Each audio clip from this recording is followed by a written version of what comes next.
Es noticia la cuarta y última legislatura que se ha iniciado en Colombia el día de ayer. Último congreso antes de las elecciones del 2026. Una instalación legislativa que los colombianos aún hoy, a esta hora, continúan comentando. Fue el turno del presidente Petro. Antes de subir al atril, estrechó la mano de Cepeda, el mismo a quien hace algunos meses calificó con una grosería, luego de fuertes confrontaciones. En un discurso que se extendió por más de una hora, Petro habló de más de 20 temas, todo en medio de algunas interrupciones, como las arengas del senador J.P. Hernández. Fue un 20 de julio distinto, una instalación que marca el inicio de un año preelectoral, donde los debates prometen ser intensos, desde la nueva ley de sometimiento hasta la polémica reforma a la salud. A su turno, la oposición respondió al presidente Gustavo Petro con fuertes críticas a su gestión. Y eso que solo voy a tener 10 minutos para contestar sus 2 horas y media de imprecisiones. Los colombianos están cansados de la inseguridad, del desempleo, del caos, pero más que nada están cansados de las excusas. Colombia no necesita más discursos, necesita hechos. Queremos un país que funcione, vivir tranquilos, vivir sin miedo. Pero cuando a usted se le exige, señor presidente, usted mira al pasado, busca culpables. Hoy también hay una ausencia que nos duele, la del senador Miguel Uribe. Su voz trató de ser silenciada por la violencia que aún nos persigue. La silla vacía nos recuerda que la democracia no solo se defiende con los votos, sino también con la valentía. Esa silla vacía es un llamado a la unidad frente al extremismo, al odio y al miedo. Yo veo el cuadro que usted tiene de un niño de Palestina en la Casa de Nariño, señor presidente. Y todos nos solidarizamos con la causa, nadie quiere que muera un niño. Pero yo le voy a regalar un cuadro donde estén los niños de La Guajira esperando agua potable.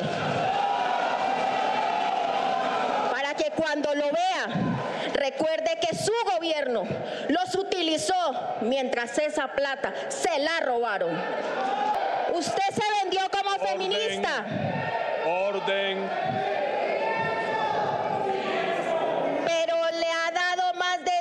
Bofetadas a las mujeres de Colombia, porque en los más altos cargos de su gobierno ha nombrado agresores, como en el caso del señor ministro Armando Benedetti. Usted defraudó su electorado y le cuento por qué. Se vendió como pacifista, fracasó su proyecto de paz total, porque hoy los grupos armados han aumentado en un 50% su criminalidad, financiados por el narcotráfico, financiados por las más de 300.000 hectáreas de coca sembradas, por las más de 3.000 toneladas de cocaína que se producen. Usted tiene razón, presidente Gustavo Petro. Este gobierno es el que más ha incautado, porque es el gobierno que más ha permitido que se produzca en la historia del país. Se vendió como alguien transparente, pero este gobierno huele podrido. Para hablar sobre este domingo en Colombia, sobre la instalación del nuevo Congreso, sobre las perspectivas, quiero saludar en Bogotá a Fernando Posada, politólogo, columnista. Fernando, bienvenido, buena tarde para usted. Y Dania, buenas tardes para usted, para toda la audiencia, un gusto poder conversar nuevamente. A ver, un 20 de julio muy particular, gritos, abucheo, réplicas, reclamos a un presidente que parece haber perdido no solo el respeto en la Cámara, sino el fervor popular en las calles. Al presidente Petro le pasa, y Dania, algo muy particular y que tiene mucho que ver con su tipo de liderazgo, que es un liderazgo de la retórica, de la narrativa, del discurso, de la plaza pública.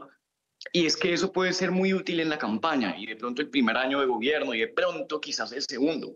Pero en la medida en que se va acabando el tiempo del gobierno y que la ciudadanía lo que está pidiendo es resultados, obras, ejecución, transformaciones y logros, pues se da cuenta que las palabras en las que tan bueno pareciera ser el presidente para sus electores, pues al final de cuentas no están siendo suficientes ni para resolver los problemas del país, ni tampoco para transformar como había prometido transformar. Entonces empezamos a ver que el presidente en este campo de lo que es la retórica empieza a quedarse corto frente a todo lo que prometió. ¿Qué le ayuda en ese sentido? Que va a volver a comenzar la campaña y que en la campaña nuevamente podrá hacer uso de ese recurso de lo que es la retórica, de lo que es el discurso y la plaza pública. Claro, lo que pasa es que va a empezar la campaña, pero no puede prometer de nuevo lo que no ha cumplido, ¿o sí? Pues si uno hace una lista de todas las reformas que prometió el presidente Petro en su campaña de 2022, son por lo menos 12, 14 grandes reformas al sistema judicial, al sistema político y electoral, al sistema educativo, a las pensiones, a la salud. Y veremos que si acaso 3 de esas reformas, de casi 15 reformas, se podrán materializar, muchas además de maneras muy inconvenientes, de modo que el cumplimiento versus lo prometido pues es supremamente corto, y esto la ciudadanía pues lo está notando y lo está también castigando en las encuestas. Lo vimos ayer además en la instalación del Congreso. No solamente los críticos del gobierno están en la oposición, sino están en lo que antes era la independencia, e incluso algunos partidos que fueron partidos de gobierno y que lentamente se han ido separando del gobierno, que a su vez ha ido radicalizando cada vez más hacia la izquierda. Ahora, Fernando, una de las protagonistas de la tarde de ayer indiscutiblemente fue la representante Garrido, que veíamos con su sombrero. Bueno, creo que la ha visto todo el mundo porque ha rodado en redes sociales, yo creo que en todos los fragmentos de ese discurso que pronunció. Sin embargo, el presidente trató de decir que ni siquiera iba a quedar en la memoria. Yo no creo lo mismo. Yo creo muy por el contrario que estuvo en sintonía la representante con muchos de los colombianos o de las quejas que uno puede escuchar en los informativos o escuchar en la calle o en redes sociales. Le está pasando a Petro, y lo que ayer ocurrió con la representante Garrido precisamente es que ya no es solamente la derecha, de la que él siempre ha sido un crítico y que ha visto como una enemiga, la que lo cuestiona, sino que sectores que incluso votaron por él, como es el caso de la representante que ayer ella misma lo admitía al comienzo de su discurso, está mostrando un desencanto y un desacuerdo con la forma en la que el presidente ha manejado el país.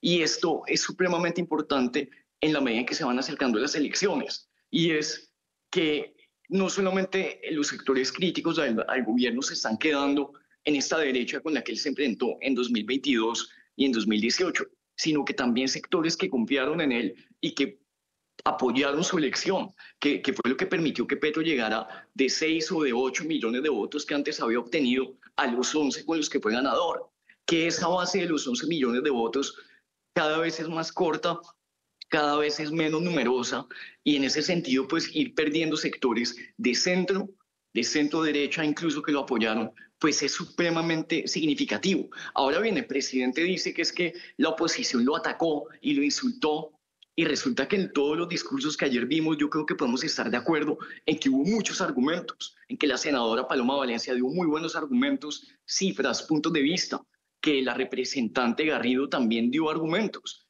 y quedarse con que simplemente fueron insultos, pues es una manera de desconocer y de ignorar y de, sobre todo, de irrespetar a la oposición. ¿Para qué se queda el presidente a oír a la oposición si al final lo que va a decir es que simplemente lo atacaron y lo insultaron?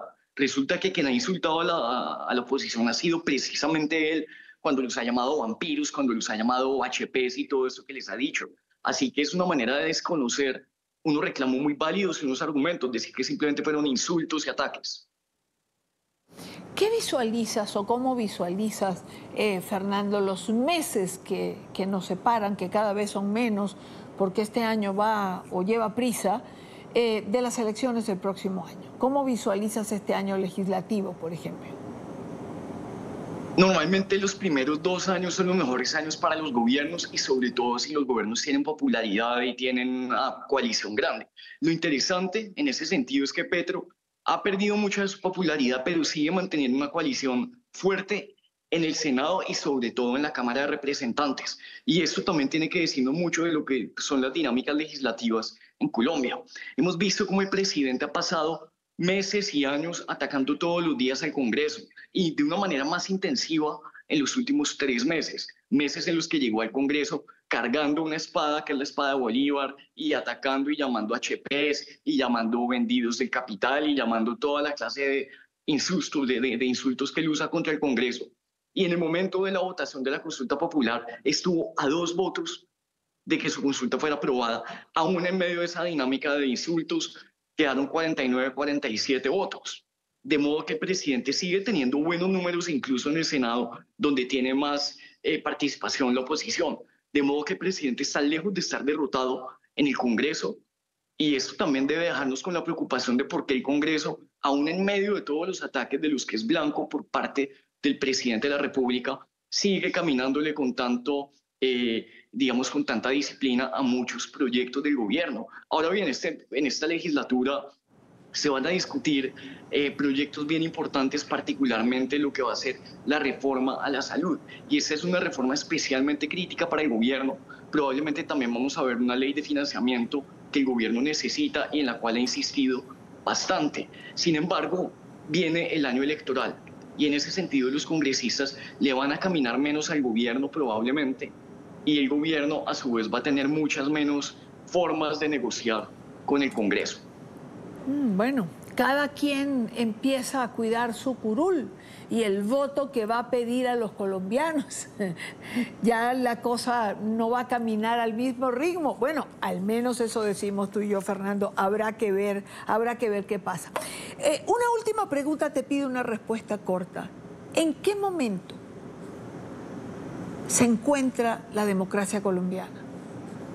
En un momento decisivo en que el presidente ha dicho que no confía en las elecciones. Esto nunca ha pasado en la democracia moderna colombiana, que un presidente invite a desconfiar de las elecciones. Y es cuando los demócratas más tenemos que proteger y cuidar la Constitución, que el gobierno la quiere cambiar, y el sistema electoral.